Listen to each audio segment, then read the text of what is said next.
My name is Dr. Thomas Greer. For over 4 decades, I dedicated my life to geriatrics, inspecting nursing homes and advocating for seniors whose voices often went unheard. I've seen acts of profound compassion juxtaposed with moments of heart-wrenching negligence. Retirement should have meant peace, yet restless nights persist, filled with images of preventable tragedies I've witnessed firsthand. Families entrust their loved ones to these facilities, believing promises made with comforting words and warm smiles. But beneath the polished facade lie uncomfortable truths. I'm speaking now because silence feels complicit. Families deserve honesty, elders deserve dignity, and I owe it to both to reveal the hidden realities. Danger 1. Understaffing, Mr. Klein's fall. Mr. Klein was 82. He'd been a firefighter for 40 years, a man whose reflexes once saved lives. Now retired and widowed, he still kept a schedule. Coffee at 6, paper at 7, and a walk assisted now by 9. He was sharp, proud, and insisted on dignity. That night, he rang the call button. It blinked quietly. No one came. He needed to use the bathroom. After waiting nearly an hour, he tried to stand on his own. His legs buckled. He struck the edge of the nightstand on the way down. 4 hours passed before a caregiver found him cold, afraid, and on the floor. His hip was fractured. His pride shattered more. I reviewed the incident log myself. One staff member was overseeing 16 residents that night. 16. The ratio was legal. But legal isn't the same as safe. And when minutes matter, numbers fail us. Understaffing is the most consistent flaw I've encountered in my career. It leads to missed medications, uncleaned wounds, skipped meals, and worst of all, moments like Mr. Klein's. Falls like his aren't just injuries, they're turning points. After that night, he never walked unassisted again. He lost trust. He lost spark. The man who once ran into burning buildings now feared getting out of bed. Families must ask, at what ratio does care stop being care and start being containment? If your loved one is in a facility, don't just ask for the brochure. Ask about the night shift. Ask how many staff are on when no one is looking, because that's when care is truly tested. If you're visiting a loved one in a care facility, ask the hard questions, especially at night. And if this story reminded you of someone, share it. You might be the reason another fall never happens. Danger 2. Medication errors, Mrs. Everly's overdose. Mrs. Everly was 77. A retired literature professor, quick-witted, articulate, and fiercely independent. She kept journals, crossword puzzles, and quotes from Neruda taped above her bed. "I know my mind," she once told me. It's the last thing I'd let slip, until it did. One evening, after dinner, she started slurring her words. She couldn't recall her room number. When I arrived, her eyes were unfocused, her hands trembling. The nurse had given her 2 doses of the same sedative, 3 hours apart. A charting error, they said, a miscommunication. But I've heard those words too many times. Over 20% of nursing home residents experience at least one significant medication error every year. These aren't just clerical issues. They're life-altering mistakes, confusing sedatives, missed heart pills, doubled insulin doses. Mrs. Everly fell the next morning on her way to breakfast. Her hip fractured, her spirit dimmed. She recovered slowly, but her sharpness never fully returned. When I reviewed her chart, it was chaos, illegible notes. Medication time scribbled over, initials mismatched. The nurse was new. The supervisor was late. The error was entirely preventable. Medication errors often stem from 2 things: understaffing and poor systems. Electronic records help, but only if staff are trained, attentive, and supported.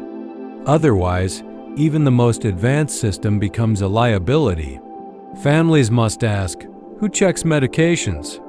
What training do new hires receive? How often are errors audited? What happened to Mrs. Everly wasn't a slip. It was a system failure. And systems don't correct themselves. They get corrected when someone demands better. Danger 3. Infection risks, Mr. Patel's silent fever.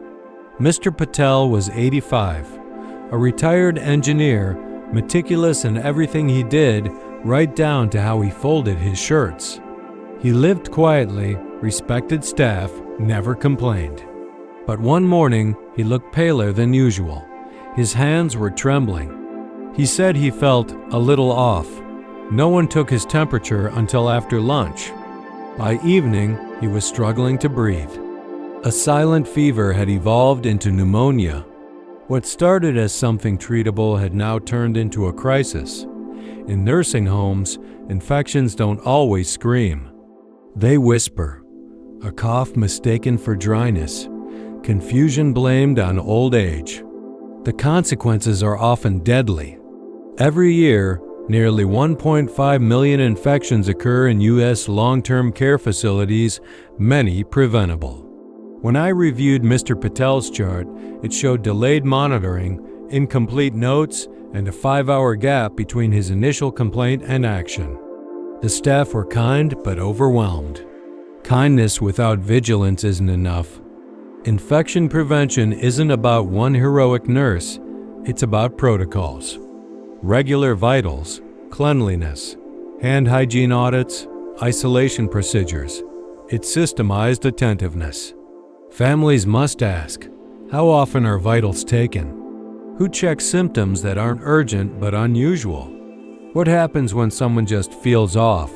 Don't assume clean sheets mean clean care. Ask how often vitals are checked. And if this story made you pause, share it. One conversation might save someone you love. Danger 4. Dehydration and malnutrition, Mrs. Bennett's slow decline. Mrs. Bennett was 79. She loved tea with lemon, old jazz records, and sitting by the window to count passing birds. When I first met her, she had a wit that cut sharper than a scalpel. But slowly, almost imperceptibly, she began to fade. It started with silence, then smaller portions on her plate, then confusion that came and went like fog. No one noticed at first. Staff were kind, busy, stretched thin. By the time her weight loss triggered concern, her body had already started conserving, slowing. It was survival, not health. A recent review showed that 38.5% of long-term care residents suffer from preventable dehydration or malnutrition. It's not just a number. It's hours without water. It's meals rushed or skipped. It's someone too tired to chew and no one noticing. Dehydration in older adults often masquerades as normal aging. Fatigue, dizziness, memory lapses. Malnutrition mimics depression. These aren't benign, they're system failures wrapped in quiet symptoms. Mrs. Bennett eventually collapsed during an activity session. Her labs showed sodium levels that bordered on crisis. The staff were shocked. I wasn't. I'd seen this before too many times. I remember watching her sip from a styrofoam cup, her hands shaking. "I'm just tired," she whispered, but it wasn't tiredness. It was thirst. And it had gone unnoticed far too long. Hydration and nourishment are not just basic needs. They're a form of dignity. We must stop confusing subtle decline with inevitable aging. One is natural. The other is neglect. Danger 5. Emotional neglect, Mr. Zhao's isolation. Mr. Zhao was 83, a retired calligrapher who once taught art to children in his hometown. His English was limited, but his smile had always been enough, until it wasn't. He had no family nearby. His son visited when work allowed, maybe once a month. The rest of the time, Mr. Zhao sat by the window, sketching alone on napkins, his eyes drifting somewhere far. Staff liked him. He didn't complain. But silence can be mistaken for contentment. And emotional neglect doesn't always raise alarms. It spreads like frost, slow, quiet, and devastating.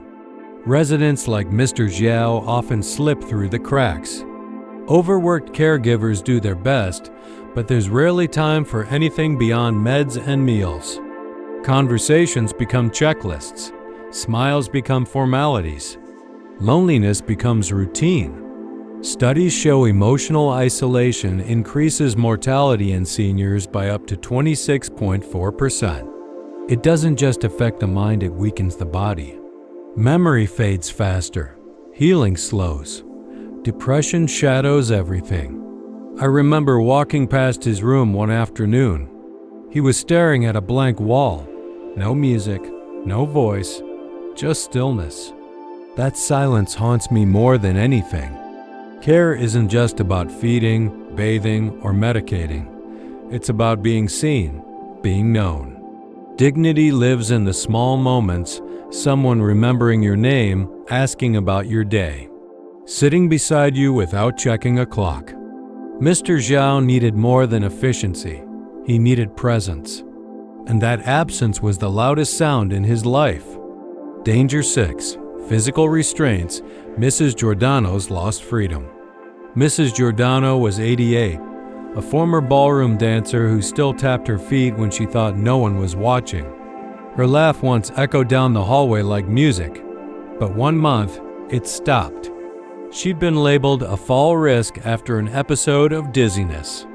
The next time I saw her, she was seated in a geriatric recliner belted in, gently but firmly.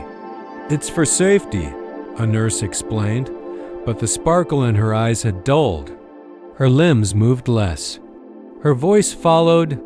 Physical restraints, though sometimes necessary, walk a razor's edge. They're meant to protect, but too often they control. In one national audit, 17.3% of residents in long-term care had been physically restrained within the prior 6 months. That's not safety. That's surrender. Mrs. Giordano soon needed help eating. Her body weakened rapidly from inactivity. The psychological toll was even steeper. She stopped laughing, then talking, then looking anyone in the eye. Every restraint must be documented, justified, and time-limited. But when staff are overwhelmed or afraid of liability, restraint becomes routine. And routine is a dangerous word in elder care. I sat with her once, holding her hand. "Would you dance again if you could?" I asked. She nodded. Barely. Tears pooled but didn't fall. It was a yes shaped like sorrow. If your loved one is ever restrained, ask why. Ask for records. Ask how often it's reviewed. Share this message. Because silence isn't safety, and compliance isn't consent. Final reflection, Dr. Greer's closing monologue. These stories are not just hard to tell. They're hard to forget. I carry them with me, every room I enter, every facility I walk through, every quiet hallway I pass. Because these stories are not rare. They are common, and that's the tragedy. What makes it worse is that so much of it is preventable, not with heroics, with awareness, with vigilance, with love that doesn't look away. Excellence in elder care isn't about luxury sheets or polished brochures. It's about accountability, compassion, consistency, and families who refuse to be passive. If you have someone in long-term care visit unexpectedly, watch how staff interact when they think no one's watching. Ask questions that don't have easy answers. Speak up when something feels off, even if you're told it's fine. I've spent my life inspecting places like these, and if I've learned anything, it's this: silence is rarely harmless, and dignity isn't guaranteed, it's protected.